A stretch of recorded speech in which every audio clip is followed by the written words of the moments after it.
YvngAjay back with another banger, man. As y'all can read by today's title, man. Hey, we got some New York stuff for y'all, man. Dthang, G's, 33 others indicted on 65 charges, including attempted murder, man. Damn. Shit crazy. And you say you don't even know if it's been a year yet, right? It's probably about to though. This 8 months ago. Yeah, it hasn't been a year yet. Man, but look, hey, I ain't gonna do too much talking. Make sure y'all like, comment, share, subscribe, turn on post notification. Go follow my boy. Link gonna be in the description, man.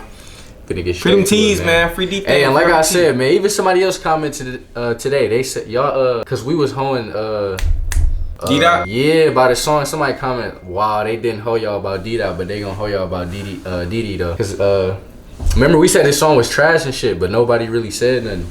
But when niggas say something about Didi, it's about the clout. It's about the clout. And we weren't even trying to hold D-Dot. Yeah, we wasn't holding them, yeah. But if we said about Didi, y'all even if the song was really ass and we said about Didi or something, I feel like they'd still. It's like, bro, his songs, some of his songs be trash. No cap. That shit crazy. But we're finna get straight to it, man. No cap. That's probably why they got the biggest names in the Bronx drill scene. Who he just started dropping music 2 years ago. They is young as shit, you know. With tracks like Caution, Talk Facts, he became one of the coldest rappers in the city. But right when he was about to become mainstream, he got hit with some legal trouble. And now, he's caught up in a massive indictment with 22 other members of the River Park Towers gang that could end his career. Here's what's going down. Bro, I seen a video where, like, this nigga eyes was so big. Was that shit? Did you see that? No, that's Dthang, yeah. That was real? Yeah. Oh my fuck. This nigga eyes was about to pop out. On Tuesday, May 24th, the NYPD issued a 65-count indictment against the RPT YGs that included charges. And one thing about New York, they do not play when they get them indictments, bro. They be on that, bro. They really do. I really conspiracy to commit murder, attempted murder, and more. He should be all that alone is bad enough. But 7 members got hit with a separate indictment for a shooting back in 2020. And a third indictment was issued against 5 of them for allegedly jumping a crib in Rikers Island last year. Bronx District Attorney Darcel Clark said these defendants allegedly engaged in gun violence, committing 6 shootings, 1 which injured a rival gang member. They allegedly fired wildly on the streets without regard for the lives of anyone else.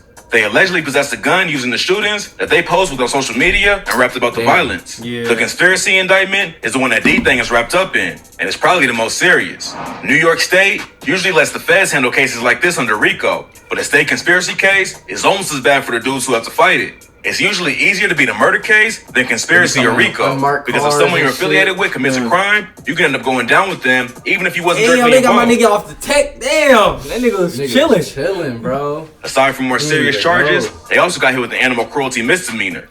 According to the indictment, a few RPT members was live streaming a pigeon and said it was like a crip who came to the wrong hood. One of them said, if we get 100 views, we'll kill it. And when they Facebook Live hit 100 views, they used a cane to beat the pigeon to death. RPT is a blood. That's the dumbest shit to do. The fuck? You can go to jail for that, you know that, right? That's crazy. That's linked to the Young Gunners or YGs. And this ain't the first time I have to try to take them down. Back in 2014, 20 RPT members was targeted in a huge investigation that shook up the whole organization. According to the 2014 indictment, the RPT YG started selling crack, weed, and other drugs in the area around 2010. They also engaged in robberies and acts of violence to assert the gang stats. The River Park Towers complex has security guards that patrol the area and try to keep people from slanging drugs, but even they not safe from RPT. In May 2014, an RPT member named Faye started taunting a security guard and punched him in the face. This sparked a huge brawl between RPT and other guards. Then the head of the gang pulled out a gun and threatened them. A dude named Meme was RPT's leader at the time, but he got replaced by a member named Fox after he got arrested for killing 2 people in carjackings. What's wild about Meme is how much work he was still putting in, even though he was running the crew. He could have just sat back and collected the bread from everyone else, but instead, he went out and hit his own licks, which eventually earned him a life sentence. According to court documents, a dude in Meme's crew named Tommy Smalls snitched and testified against him. Smalls told the court that in August 2014, Meme wanted to rob a McDonald's. So Meme, Smalls, and 2 other dudes met up and made plans to carjack what? someone and bring guns. According to court documents, a dude in Meme's crew named Tommy Smalls snitched and testified against him. Smalls told the court that in August 2014, Meme wanted to rob a McDonald's. So Meme, Smalls, and 2 other dudes met up and made plans to carjack someone and bring guns to use in the robbery. Alright, some of these guns ain't bad. I see a little Glock right there. Yeah. Cause I be thinking New York guns be ass for real. Like, you ain't gonna see no niggas out I know with these. That night, they got a cab and told the driver to go to an empty dead-end street in the Bronx.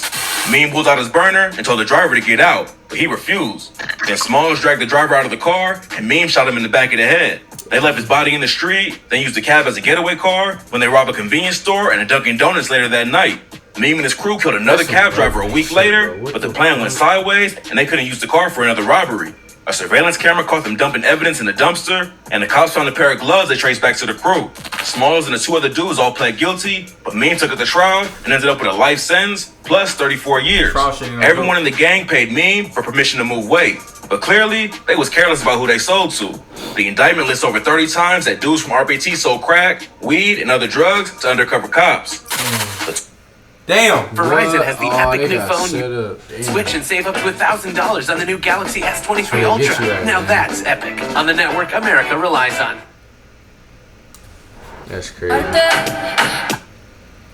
The 2014 crackdown obviously ain't work, because it looks like RPT never slowed down. This also ain't the first time Dthang has had trouble with the cops. On November 11, 2021, he was put over with 3 other dudes, and the cops found a loaded pistol with the serial number scratched off. Dthang got hit with a second-degree weapons possession charge and sent to Rikers, which definitely won't help him in this new case. New York is cracking down hard with gun charges right now to try and slow down the violence. During the pandemic, shootings rose by over 160% compared to 2018 and 2019, and the rate is still climbing through 2022. Dthang already got a long rap sheet for drug and weapons charges, so it's probably gonna be hard for him to get out of this without jail time. Dthang grew up in the River Park Towers, so linking up with the YGs made sense when he hopped in the streets. After spending most of his life in the trenches, he started dropping music in 2020. According to Dthang, him and his homies started the whole Bronx drill scene, but others say Ron Suno kicked it off when his track Pinocchio blew up in 2019. Dthang is also related to one of the scene's hottest rappers, K-Flock. But K-Flock claims Sev's side, which is a gang that beats with the YGs. So even though they're blood cousins, Dthang and Flock are really enemies. Fans know about the diss tracks and shots they send back and forth on social media, but they beef started with real violence. Back in July 2021, a rapper named Ty Swish was shot in the head and killed. People who knew him said he was a good kid, but Ty was allegedly from Sex Money Murder. And a few days later, they got their revenge by killing a 13-year-old named Jarian Elliott. Jarian wasn't even in high school yet, but he claimed to roll in 80s crib and had already got arrested 8 times for robbery and assault. Surveillance footage showed him walking down the street when a black car pulled up next to him. Then a masked man hopped out and started letting off shots. Jarian was rushed to the hospital, but later died from gunshots to the legs and chest. On the same day Jarian died, a 16-year-old rapper named Rod G's got killed too. He was from the 800 YGs. Did we react to another documentary that kind of explained this? Yeah. They made fun of Jarian's death on social media. A few hours later, 2 shooters pulled up on scooters and shot Rod G's to death. Then a month later, Flock and Dthang made their beef public and started sending diss tracks. K-Flock dissed Dthang on the track Is You Ready, where he said, "Boy, ask my ops, it could get ugly. I could do shh like Ice did Sonny." This is a reference to the movie Paid in Full, where a character named Ice sets up his nephew Sonny and gets him killed. So Flock made it clear that even though they're related, Dthang can still get it. Then, a rapper affiliated with Flock named Nas Roller was killed, and Dthang dissed him on social media. And around this same time, he clapped back at Flock with Talk Facts, the song that really made him blow up. It looked like the beef was just gonna keep escalating, but then both of them ran into legal issues that put their street activities on hold. First, Dthang got hit with a weapons charge. Then a month later, K-Flock got arrested for allegedly killing a dude named Oscar Hernandez outside of a barbershop in Harlem. According to the police, Flock walked by the shop's open door and asked Hernandez what he was looking at. Then the two got into an argument that ended with Flock pulling out his burner and killing Hernandez with a shot to the neck. Some fans thought this might be the end of Flock's career and freedom, but he recently posted an update on social media that makes it look like he could get out soon. Back in March, Flock posted a video on Instagram that showed a New York City correctional facility and a photo of himself with the caption, "All good. Don't believe the blogs or the internet. Everything trendy. Forever DOA." He made the post just a few days after he hired Jeffrey Lichman, aka the lawyer who represented El Chapo during his U.S. federal trial. So with one of the most powerful lawyers in the world on his side, it looks like K-Flock might actually get released soon. Unfortunately, we can't say the same thing for his cousin Dthang. It ain't clear what the cops think Dthang actually did. Since he got hit with the conspiracy charge, he could end up behind bars for something he ain't even do. The district attorney's statement says, according to the investigation, the defendants agreed to engage in acts of violence, including murder and the assault of members of rival street crews. So, if the murder and other serious charges stick, all 23 of the RPT crew could get hit with life sentences. According to the indictment, the conspiracy case involved 7 different shootings and 8 gun possessions. And one of the guns the cops recovered was linked to 3 shootings that dudes in RPT talks about on social media. The second indictment was also for a shooting in 2020 where 7 RPT members allegedly let off 11 shots into a building and barely missed hitting the op in the head. But Dthang ain't a part of that case. But another thing working against him is the fact that he's a drill artist in New York. New York's been at war with drill music for the past couple of years, and the district attorney in Dthang's case is still trying to fight it. In a statement he made after the RPT indictment was issued, he said, "I am calling on rappers from the Bronx to stop using music to encourage shootings and use it to better the community. I am asking to have a summit with aspiring rappers and the rap stars who come from the Bronx, record companies, radio stations, and social media so we can find solutions to prevent further violence. Hopefully, Dthang gets a good lawyer who can help him out of this situation. It's unclear what the cops think he did, but we would hate to see a talented artist like him get locked up for someone else's dirt.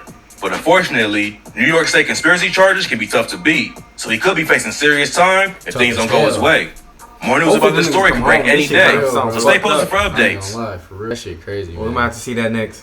Which one was it? We'll see Blue shot a cop. Oh yeah, we do gotta do that. Yeah. But look, man, this end reaction, man, that shit crazy, man. I ain't gonna cap. Freedom boys, man, everybody. Like, just imagine if they was cool, bro. They had, I feel like they had a whole, they had New York just fuck with. They had Bronx on. But there'd be so much shit going on, though. So many backdoors, niggas hating, plot, all that shit, bro.